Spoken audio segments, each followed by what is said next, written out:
গ্রামের নাম চাঁদপুরা। ছোট্ট শান্ত একটা গ্রাম, চারপাশে ধানক্ষেত আর পুকুর। কিন্তু গ্রামের উত্তর দিকের একটা জায়গা কালীঝোপ, ওখান দিয়ে কেউ সন্ধ্যার পর যায় না।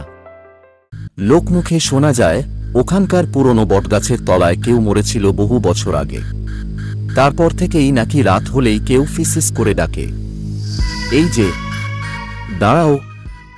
একদিন শহর থেকে 3 বন্ধু সুমন, দীপ আর অর্ণব এল গ্রামের বাড়িতে বেড়াতে।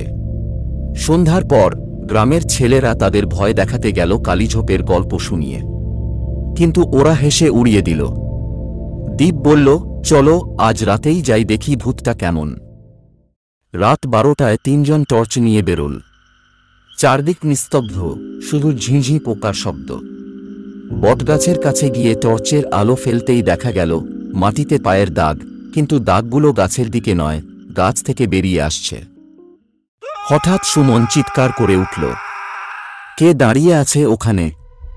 কেউ উত্তর দিল না, কিন্তু টর্চের আলোয় দেখা গেল গাছের পেছন থেকে এক জোড়া চোখ জ্বলছে।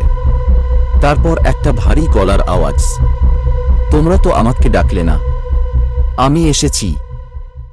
পরদিন সকালে গ্রামের লোকজন কালীঝোপের তলায় গিয়ে দেখে 3টা টর্চ পড়ে আছে, আর ভেজা কাদার ওপর 3 জনের নাম লেখা।